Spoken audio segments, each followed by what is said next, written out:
Partnership final accounts में question number 17, Man and Mohan partners sharing profit and losses in equal proportion. तो उसमें पहले trial balance के items को प्लेस किया गया with the use of this black pen without any adjustment. जो भी आइटम्स है वो स्ट्रेट पे वो फोल्ड पर्टिकुलर साइड पे trading account, profit and loss account, current account और बैलेंस शीट में प्लेस किया गया है। नेसेसरी एडजस्टमेंट्स, जिसमें फर्स्ट एडजस्टमेंट है closing stock is of ₹80,000 and market value is 10% more.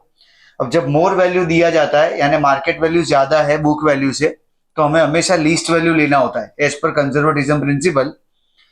Net realisable value and book value, या तो cost price and market value whichever is less is to be taken into consideration. यहाँ पे closing stock 80,000 है, इसलिए यही least value है और इसी को रिकॉर्ड करेंगे। First effect trading account credit side and second effect balance sheet asset side closing stock of 80,000।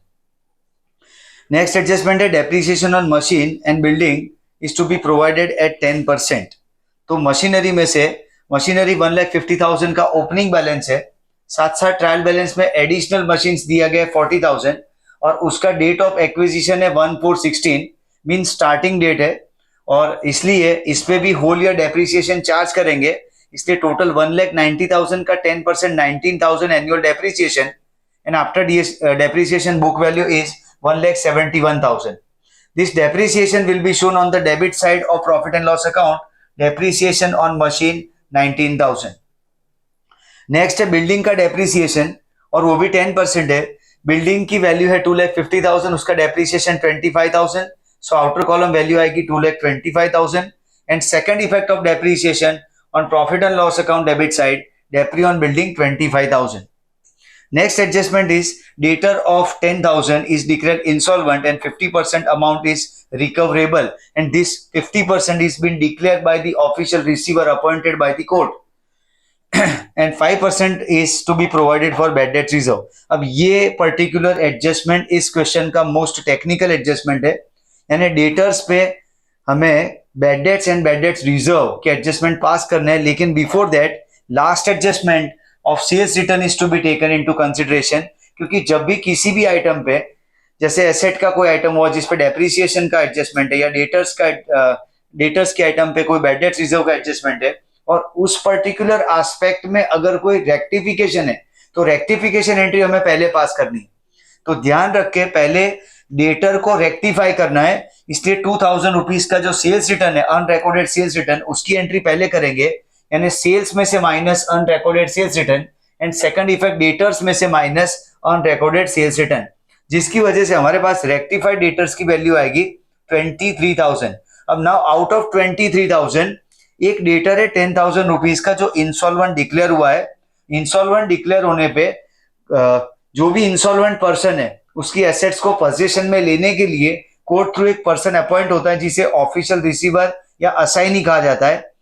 वो सारी एसेट्स जो भी इंसॉल्वेंट हुआ है उसकी सारी एसेट्स को डिस्पोज करता है और उसमें से payment is made towards outstanding liabilities. तो यहाँ पे ऑफिशियल रिसीवर ने 50% अमाउंट डिक्लेयर किया है, यानी हमारा जो डेटर है जो 10,000 का, उसमें से 50% हमें मिलने वाला है, यानी 50% हमारा बैड डेट्स लॉस हो गया। तो 5,000 के बैड डेट्स को माइनस करेंगे बैड डेट्स एडजस्टमेंट डेटर्स में से। Second effect profit and loss account debit side में टेट फॉर्मेट में बीडी एडजस्टमेंट की अमाउंट आएगी 5,000। अब इंपॉर्टेंट पार्ट है बैड डेट्स रिजर्व के बारे में, और बैड डेट्स रिजर्व हमें 5% प्रोवाइड करना है। 13,000 रुपीज इज रिमेनिंग डेटर्स।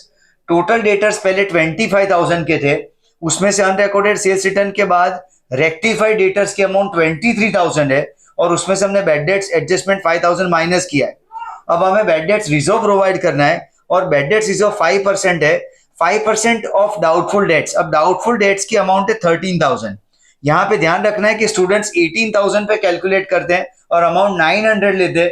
900 नहीं 650 आएगा, क्योंकि 18,000 पे प्रोविजन की जरूरत नहीं है, क्योंकि ये 18,000 में ये 5,000 रुपए जो रिसीवेबल अमाउंट है जो ऑफिशियल रिसीवर ने डिक्लेयर किया है वो भी इंक्लूडेड है, तो उस पर कोई प्रोविजन की रिक्वायरमेंट नहीं है।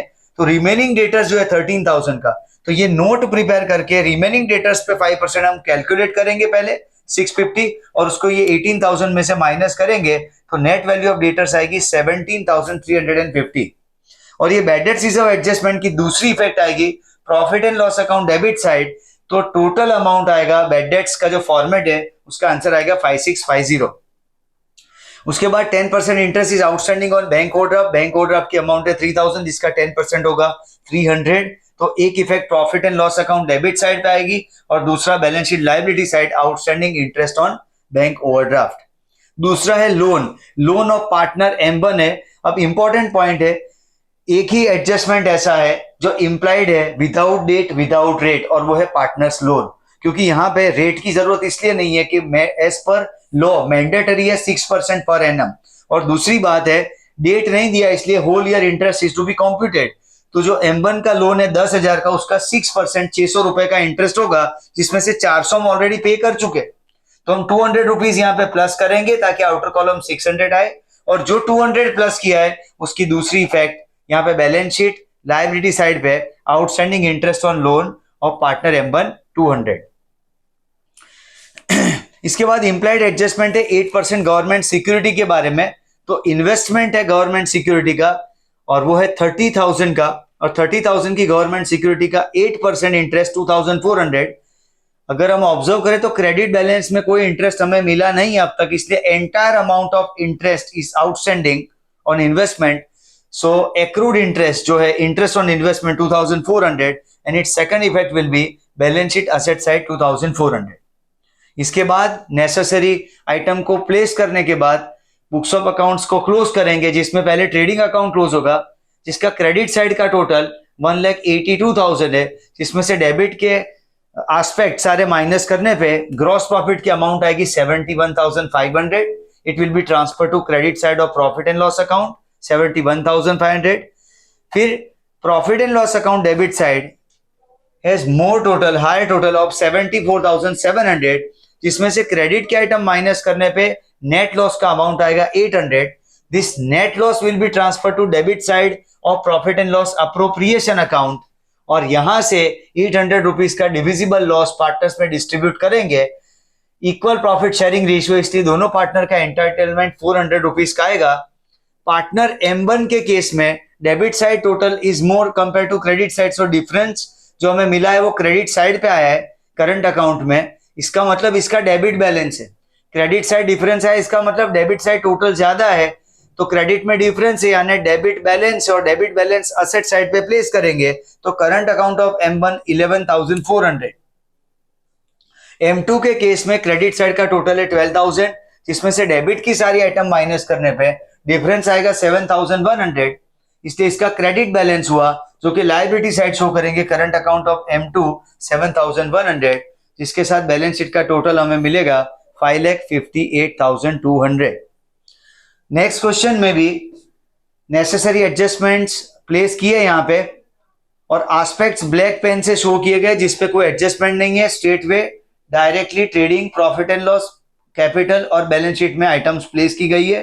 तो एडजस्टमेंट एक बार चेक करते हैं। फर्स्ट एडजस्टमेंट है स्टॉक का, जिसकी वैल्यू है 85,500, जिसकी फर्स्ट इफेक्ट आएगी ट्रेडिंग अकाउंट क्रेडिट साइड, और सेकंड इफेक्ट आएगी balance sheet asset side closing stock 85,500। दूसरा एडजस्टमेंट है 50% depreciation on plant and machinery is to be provided. अब ये सबसे टेक्निकल एडजस्टमेंट है ये पर्टिकुलर क्वेश्चन में, क्योंकि प्लांट एंड मशीन के अंदर हमें एडिशनल और सेल दो तरह के एडजस्टमेंट दिए गए। प्लांट एंड मशीनरी की बुक वैल्यू है 33,300, साथ साथ में हमें sale of plant and machinery दिया गया है और एडिशनल प्लांट एंड मशीन की भी वैल्यू दी गई है। तो यहाँ पे पहले एडजस्टमेंट चेक करते हैं। अब सेल का जो एडजस्टमेंट है 6,900 रुपीज की बुक वैल्यू है, और उसकी जो सेलिंग प्राइस है वो 4,800। क्वेश्चन में ट्रायल बैलेंस में हमें एक लेजर का बैलेंस दिया गया है, sale of plant and machinery 4,800। इसका मतलब ऑलरेडी हमने ये एंट्री पास करी होगी, cash to sale of plant and machinery, जिसकी वजह से sale of plant and machinery का अकाउंट खुला है। अब ये अकाउंट है 4,800 रुपीज से, और असेट की बुक वैल्यू है 6,900। डेट ऑफ सेल है 1 अप्रैल, यानी स्टार्टिंग डेट पे ही असेट को बेचा जा रहा है, इसलिए फर्दर डेप्रिसिएशन का कोई पॉइंट नहीं है। अब हमारे पास बुक वैल्यू और मार्केट वैल्यू की कंपैरिजन से सिर्फ प्रॉफिट लॉस हमें मिलेगा, और ये केस में अगर 6,900 की एसेट 4,800 में बेची गई है तो 2,100 रुपए का लॉस हुआ है। तो एंट्री अब हम ये पास करेंगे sale of plant and machinery loss on sale of plant and machinery to plant and machinery 6,900, यानी एसेट्स में से हम direct sale of plant and machinery minus करेंगे 6,900 जो कि एसेट की बुक वैल्यू है, और 2,100 debit side of profit and loss account show होगा loss on sale of plant and machinery 2,100। तो इस तरह से ये जो sale of plant and machinery का 4,800 है और लॉस, ये दोनों कंबाइन होकर बुक वैल्यू कंस्ट्रक्ट करते हैं। इसलिए बुक वैल्यू में से जो हम 6,900 माइनस कर रहे हैं उसमें एक अमाउंट है वो sale of plant and machinery account 4,800 और दूसरा है loss on sale of plant and machinery. ये दोनों का कॉम्बिनेशन होके 6,900 है। तो हमें याद ये रखना है कि स्ट्रेट वे हमें बुक वैल्यू माइनस कर देनी है और बुक वैल्यू के बाद यहाँ पे प्रॉफिट लॉस डायरेक्ट शो करना है। तो लॉस की अमाउंट है 2,100 जो आएगा profit and loss account debit side. By chance अगर सेलिंग प्राइस बुक वैल्यू से ज्यादा होती तो प्रॉफिट होता, हम यहां से तो बुक वैल्यू ही माइनस करेंगे लेकिन यहाँ क्रेडिट साइड आता by profit on sale of machinery. अब यहाँ पे अगर क्वेश्चन में कोई इंटरमीडिएट डेट पे सेल हुआ होता जिसके लिए हमने ये एक्स्ट्रा कैलकुलेशन शो किया है, हमने एजम्पशन ये किया है कि 31 जुलाई पे प्लांट एंड मशीनरी को बेचा गया है जिसकी बुक वैल्यू थी 6,900। अब यहाँ पे एक्स्ट्रा डेप्रिसिएशन का पॉइंट आता है, तो ये एक बात एक्स्ट्रा है जो हमें समझ लेनी है। तो डेप्रिसिएशन पहले 4 महीने का कैलकुलेट होगा। एसेट की बुक वैल्यू है 6,900, 15% is the rate of depreciation और 4 महीने का डेप्रिसिएशन होगा 345। 4 months डेप्रिसिएशन विल बी 345। तो डेप्रिसिएशन यहाँ पे कैलकुलेट करेंगे, माइनस करने के बाद बुक वैल्यू 31 जुलाई की हमें मिलेगी 6,555। उसके बाद सेलिंग प्राइस है 4,800 का, तो जो लॉस आएगा वो है 1,755। जब हम एंट्री पास करेंगे तो जहां पे जैसे sale of plant and machinery and loss दो बातें आई, वैसे यहाँ sale of plant and machinery 4,800, depreciation on plant and machinery 345 and loss on sale of machinery 1,755। कहने का मतलब ये जो हम लॉस अभी शो कर रहे हैं 2,100 का, वो दो पार्ट में स्प्लिट हो जाएगा। एक उस पर डेप्रिसिएशन होगा फ्रॉम 1 अप्रैल 16 टू 31 मार्च 17 और डेप्री की अमाउंट है 345 और लॉस की अमाउंट होगी 1,755। ये तब देखा जाएगा जब सेल की डेट कोई इंटरमीडिएट डेट होगी, यानी 1/4/16 से 31 मार्च 17 के बीच की कोई डेट होगी। तो 1/4/16 से उस डेट ऑफ सेल तक का पहले डेप्रिसिएशन कैलकुलेट करेंगे, फिर बुक वैल्यू फाइंड आउट होगी, उसके बाद सेलिंग प्राइस से कंपेयर करने पे हमें प्रॉफिट लॉस का पता चलेगा। इसलिए ये जो क्वेश्चन में हमने डायरेक्ट लॉस शो किया है, क्योंकि यहाँ पे डेट ऑफ सेल है 1 अप्रैल, उसकी जगह यहाँ पे दो पार्ट में स्प्लिट हो जाएगी अमाउंट। एक आएगा depreciation on plant machine 345, depreciation on plant machine sold is 345 and loss on sale of plant machine होगा 1,755। इसके बाद हमें रिमेनिंग एसेट्स पे डेप्रिसिएशन चार्ज करना है प्लांट मशीन में। तो 33,300 की टोटल एसेट्स थी हमारे पास, उसमें से 6,900 का मशीन बेच दिया है, यानी 26,400 का रिमेनिंग मशीन है जिसपे 15% 3,960 डेप्री होगा। और रिमेनिंग जो एडिशनल हमने परचेस किया है ड्यूरिंग द ईयर वो 24,000 का 15%, और जो डेट ऑफ एक्विजिशन है वो है 1 जुलाई। तो 7, 8, 9, 10, 11, 12, 1, 2, 3 यानी 1 जुलाई से 31 मार्च 9 मंथ्स डेप्रिसिएशन होगा 2,740 और इसको ऐड करने पे अमाउंट 2,700 और उसको ऐड करने पे अमाउंट होगी 6,660। तो डेप्रिसिएशन हम डायरेक्ट यहां से माइनस करेंगे, डेप्रिसिएशन 6,660 तो 4,3,740 अमाउंट आएगा final book value of plant and machinery after adjustment of addition sale and depreciation. और ये जो डेप्रिसिएशन है उसकी दूसरी इफेक्ट आएगी प्रॉफिट ऑन ट्रेडिंग अकाउंट में debit side depreciation on plant and machine, depreciation on plant and machine 6,660। उसके बाद नेक्स्ट एडजस्टमेंट है फर्नीचर एंड फिटिंग्स पे 7.5% डेप्री चार्ज करना है। तो 2,560 का 7.5% 192, तो आउटर कॉलम अमाउंट है 2,368। और इसकी दूसरी इफेक्ट आएगी profit and loss account debit side depreciation on furniture 192। Next adjustment is bad debts reserve of ₹2,000, तो डेटर्स में से माइनस करेंगे BDR 2,000 और PNL डेबिट साइड टेट फॉर्मेट में आएगा 2,000 BDR एडजस्टमेंट। 836 का बैड डेट्स ट्रायल बैलेंस है, इसमें BDR एडजस्टमेंट प्लस करने पे आउटर कॉलम अमाउंट हो जाएगी 2,836। 6% interest on capital is to be allowed to partners, तो कैपिटल के बैलेंस से 80,000 एंड 40,000 जिसका 6%, 80,000 का 6% 4800 and 40,000 का 6% is 2400. Total interest on capital will be debited to profit and loss appropriation account and credited to partners capital account by interest and on capital. S के लिए 4800 और M के लिए है 2400. आउटस्टैंडिंग एक्सपेंसेस में हमें 4 एडजस्टमेंट दिए गए. प्रोडक्टिव वेजेस जो ट्रेडिंग में डेबिट साइड वेजेस में प्लस होगा तो आउटर कॉलम अमाउंट 46056 और जिसकी सेकंड इफेक्ट होगी balance sheet liability side outstanding productive wages. उसके बाद है एडवर्टीजमेंट एक्सपेंस जो प्रॉफिट एंड लॉस अकाउंट की डेबिट साइड में वहां पे 312 आउटस्टैंडिंग है तो फाइनल अमाउंट है 13560 और ये जो प्लस किया है उसकी दूसरी effect balance sheet liability side outstanding advertisement expense 312. Office salary है 400 आउटस्टैंडिंग तो प्रॉफिट एंड लॉस में सैलरी में ऑफिस सैलरी में प्लस 400 करके आउटर कॉलम में 9180 और जो प्लस किया उसकी दूसरी effect outstanding office salary 400 liability side of balance sheet. Last item है technical expenses of 320 is outstanding तो उसको ट्रेडिंग अकाउंट में क्योंकि टेक्निकल एक्सपेंसेस प्रोडक्शन का ही पार्ट है, प्रोडक्शन एक्सपेंसेस है इसलिए इसको डेबिट किया है ट्रेडिंग अकाउंट में तो 400 में प्लस 320 माइनस करके आउटर कॉलम है 720 और यहाँ पे इसको balance sheet liability side show करेंगे आउटस्टैंडिंग टेक्निकल एक्सपेंसेस 320. इसके बाद इम्प्लाइड एडजस्टमेंट है जिसमें 5% लोन ऑफ ज्ञानी दिया गया है तो ज्ञानी पार्टनर नहीं है इसलिए इंटरेस्ट ऑन लोन का रेट दिया गया है हमें 5%. 10,000 उसकी अमाउंट है 10,000 का 5% 500 पर जो लोन का एक्विजिशन का डेट है वो 11016 है तो 11016 से 31 March 17 6 month interest is to be calculated तो interest on loan debit side of profit and loss account और liability side outstanding interest on loan for जी. इस तरह से ये सारे एडजस्टमेंट पास करेंगे फिर क्लोजिंग प्रोसीजर स्टार्ट होगा जिसमें पहले ट्रेडिंग अकाउंट को क्लोज करेंगे.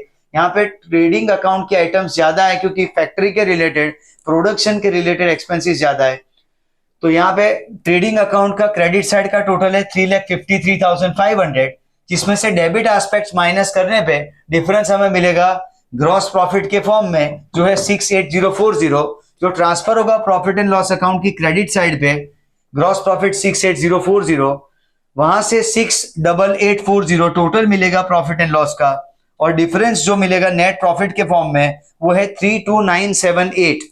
इस नेट प्रॉफिट को प्रॉफिट एंड लॉस अप्रोप्रिएशन की क्रेडिट साइड प्लेस करेंगे 32978 बाय नेट प्रॉफिट और उसमें से इंटरेस्ट ऑन कैपिटल जो एक एक्सपेंस है पीएनएल एप्रो का उसको माइनस करने पे डिविजिबल प्रॉफिट की अमाउंट आएगी 25778. तो यहाँ पे क्वेश्चन में प्रॉफिट शेयरिंग रेशियो 3:2 के लिए बताया गया है तो 25778 का 3:2 में डिस्ट्रीब्यूशन करे तो पार्टनर एस के लिए 15467 तो एस में यहाँ पे amount 15467 credit side of capital account by divisible profit और एम में आएगा 10311 जिससे दोनों पार्टनर के क्लोजिंग कैपिटल आएंगे 93267 एंड 49711. तो इस तरह से दोनों पार्टनर की कैपिटल का मींस कंबाइंड कैपिटल का अमाउंट आएगा 1,42,978 और बैलेंस शीट का टोटल आएगा 203,044. तो ये ध्यान रखना है ये दोनों क्वेश्चन में एक यहाँ पे जो कैपिटल अकाउंट का बैलेंस दिया गया यानी ये फ्लक्चुएटिंग कैपिटल है कैपिटल ऑल्टर हो रहा है और ये केस में कैपिटल फिक्स है इसलिए सारे transactions partner related current account through pass किए गए. ये क्वेश्चन में जो इंपॉर्टेंट पॉइंट है वो ये बैड डेट्स और बैड डेट्स रिजर्व का पॉइंट है कि जब भी किसी भी क्वेश्चन में कोई इंसॉल्वेंसी का केस दिया हो और उसमें बीडीआर दिया हो तो हमेशा इस तरह से नोट प्रिपेयर करके जो डेटर इंसॉल्वेंट हुआ उसका सेपरेट कैलकुलेशन करके रिमेनिंग डेटर्स पे हमें बैड डेट्स रिजर्व निकालना है. और ये पर्टिकुलर क्वेश्चन का जो टेक्निकल पॉइंट था वो sale of plant and machinery में जो अकाउंट दिया गया था 4800 का उसको कैसे क्लोज करना है कैसे डेप्रिसिएशन शो करना है और लॉस की अमाउंट कैसे एसर्टेन करें bye comparison of selling price and book value. तो हर एक क्वेश्चन में कोई ना कोई टेक्निकल पॉइंट है उसको कंसिडरेशन में लेके सॉल्व करना है. Thank you.